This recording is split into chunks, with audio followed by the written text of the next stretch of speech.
Well, first of all, there's been a lot of gloom and doom around here, and I don't buy into that. I came to Tennessee in 1983 and was on Coach Major's staff for 7 years, and we went through some tough times, but we won a lot of ball games and some SEC championships. One year we started the season 0-6 and came back and won 15 out of the next 16 games in an SEC championship. And then I left and went to pro football and came back, and I was the assistant head coach on Coach Fulmer's staff for 2 years. And we won ball games and competed for SEC championships. And before I left, I recruited a kid out of Dayton, Ohio, that I didn't get a chance to coach, but he ended up helping win a national championship. That was Peerless Price. So my point to all of that is, with all the gloom and doom that's been going around here, this is still Tennessee. It was Tennessee before I got here. It's Tennessee now, and it will be Tennessee long after I'm gone. And that's special. And the people, it's not the coaches. It's the fan base, it's the institution, and it's the players that make this thing special. So in saying that, that's where I stand. That's how I feel.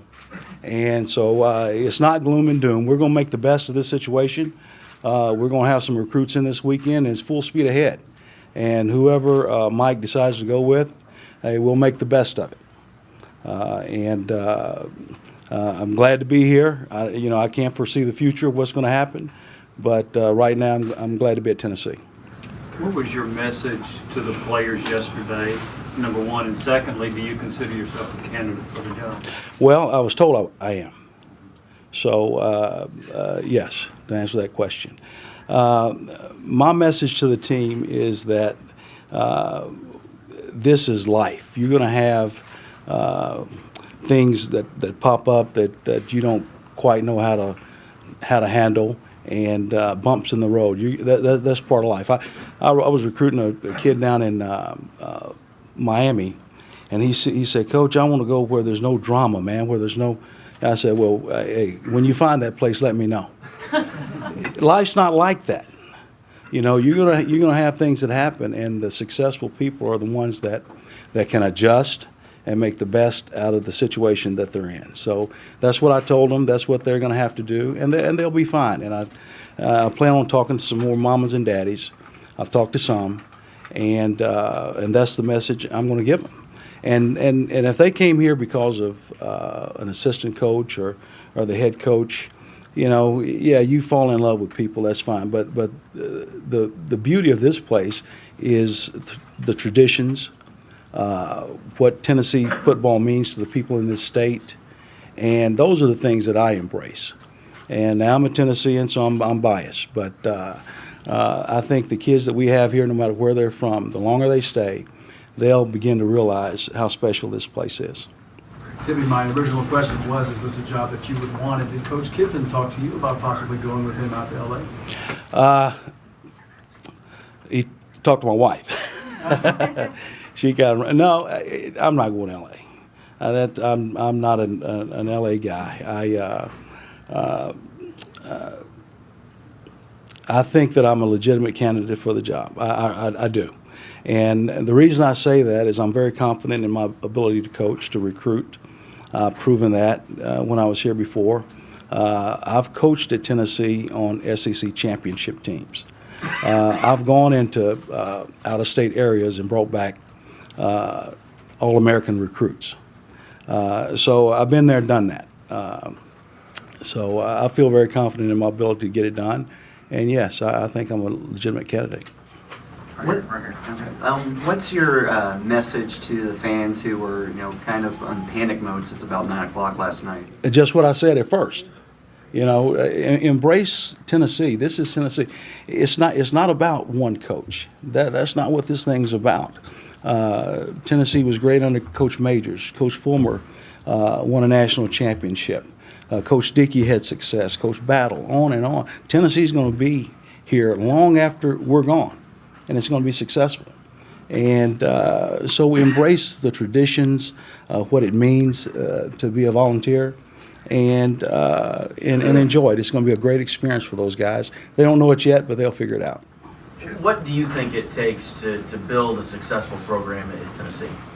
Well, you got to be successful recruiting out of state, because there's probably just not enough players in state to support the program. In Florida, they're loaded. Louisiana has a large number of recruits, Division I players every year. But they're just not in Tennessee, so you have to go out of state. When I was here before, you had to go in Ohio. At one time, we had 17 players from the state of Ohio on this football team. And they were good players, the William Howards and those type guys. So, and we were a scavenger school, basically. North Carolina was down, we'd go in there and get Heath Schuler. And, LSU was a little down, so we'd go in there and get Peyton. So that's who we are, and we have to do that. And luckily, Tennessee has the brand name that you can do that, because everywhere you go, people know about Tennessee football. And it's not because of the coaches, it's because of Tennessee. Do you have to be, can I just follow up? Do you think that the way Lane Kiffin went about it, being out there in the media and I think Brent used the term maybe brash, do you think that is the way to go about that, or do you think that there's different ways that you can accomplish the same goal, but maybe with a different method? Well, I wasn't exposed to the brash. I don't know about all that. I kind of got here. Well, I got here, and the first day I went right to the practice field. Didn't know quite what was going on. It's been a kind of a whirlwind deal. Then after the bowl, I was out on the road recruiting. So I haven't been exposed to some of the things that you guys have and what's been talked about. Were you aware at all before you were hired that this could be a possibility, that the guy who hired you might not coach here? Well, I didn't think it happened this quick, but you always know that. I learned this early on. When you get a job, your first job is to get a better job. People always aspire to do better, and obviously he thought this was a better opportunity for him. If it were me, and everybody's different, Southern Cal, Tennessee, I'd rather be at Tennessee, but that's who I am. So it's a good move for him, and I'm happy for him. Were you blindsided at all by the decision? No, actually, a friend of mine told me that might happen. You know how the coaching network is, and somebody had told me that. I didn't believe it, and I didn't even address it anymore. But it turned out to be true. Before you talk about the recruiting process, you don't know some of the recruits, but you've not been here very long. How do you manage without a recruiting coordinator? Are you the recruiting coordinator? How do you manage the recruiting process from now until signing day or until a head coach is in place in terms of decision making? Who goes and sees who and that kind of thing? Well, we had a meeting today and decided to go forward with our recruiting weekend this weekend. And Coach Summit graciously offered to help. Bruce Pearl, offered to help, and we'll have a successful weekend. And like Mike said, probably we'll have a coach hired by Friday. So those guys are supposed to come in Friday afternoon. They'll probably get an opportunity to meet the next head coach at Tennessee at that time. So it's full speed ahead. There's no panic here now. This is fun. This is what football is about. You have adversity, you move on. So I see this as a great opportunity. It's an opportunity for me to spend this time and help Tennessee through this period, and it's an opportunity for the other coaches on the staff. Kippy, obviously you don't know what's going to happen, but if you feel like you're given a legitimate shot for the job and someone else gets it, will you be opposed to staying, or will you be open-minded? Oh, yeah, I'd be open-minded, yes, of course. Of course. Moving's overrated. I've done it a lot.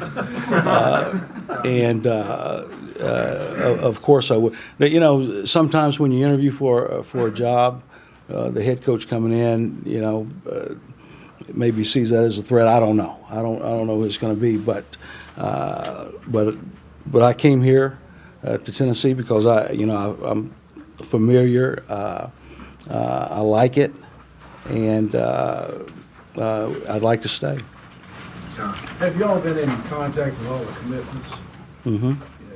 Yeah, and they've been in contact with us because as soon as they hear it, of course, you're going to get parents calling, and you're putting out fires. And it's not going to happen overnight where everybody's going to get massaged and feel good about the situation. So what we have to do is let this thing take its course. There's going to be some guys that are going to get mad and say, hey, I'm not coming now.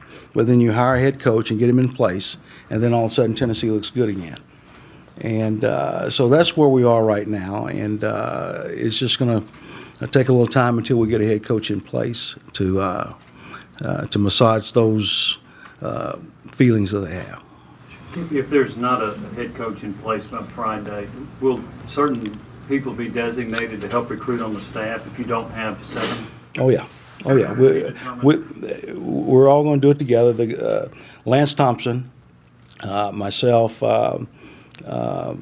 David, of course, is here. Condridge. We don't have David Reeves and our recruiting staff over there, Steve Rubio and all that. We'll be able to get it done. And hopefully the head coach is in place, though, because it's a little awkward when you bring them in and the head coach is not in place. So hopefully Mike gets that done, and at least by Saturday. Kippy, can you speak to the cold, hard reality of recruiting where a coach goes in, promises the world, and then takes off? Well, you got to have some common sense here. And I tell recruits, and particularly mamas and daddies, that, coaches may not be there. Don't go there because of the coach. I talked about Peerless Price. I didn't really get a chance to coach Peerless Price, because once he got here, I left. So if he came here for me, it didn't work out, but it worked out. He had a great career. So that's the way this thing's supposed to work. You come to it. It's good to like your coach, but you end up loving the university and the fan base and your teammates, and that's what it's all about. It's not about the coach. Coaches come and go, and coaches get way too much credit when they have success, and they get blamed a lot when they don't. But it's for the kids. It's not really about the coach. It's about the university, the fan base, and what that means, and it's about the relationships they make on campus. And this is a great campus. This is a great place. If it wasn't, I wouldn't come back here, but it is. There's been so much negative publicity around you in the last couple months, and alumni and parents of kids, kind of upset. Do you feel like the fact that you're a Tennessee guy and hold the traditions and understand the history of this place helps you when you go to Hamilton and sit down and talk about being a candidate? Well, I am probably more familiar with this situation than anybody he's going to talk to. But hey, can I get that Coke that's right back there? My mouth's getting a little dry. I have more experience probably at this place than anybody he can hire. But it's he's got to be comfortable with his decision.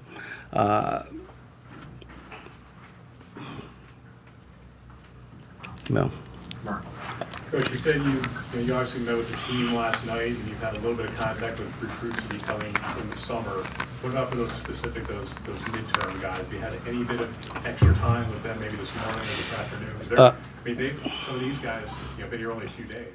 Met with them last night. Met with them this morning when Mike was there, and they were all in. Tyler Bray, his family, they moved here from California. Visited with them, and they're satisfied that this thing's going in the right direction.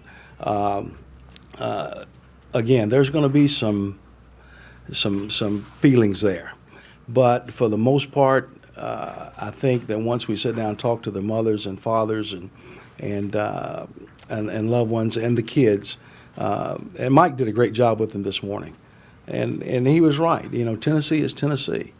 And we're going to be, and he told him, he said, we're going to be strong. We're going to compete for championships. I'm going to go out and hire the best coach available. And he'll do that. Along with that, do you think your relationship with this university and the state could help even with a guy like, Jacques Smith, because he's somebody who committed really early, under Lane and has been on board for a long time? Yeah, well, we'll see. And again, with me just getting, I don't know these players as well as the other coaches because I wasn't here during the recruiting process, but I'm getting to know them a lot better now. And last night's meeting was very positive.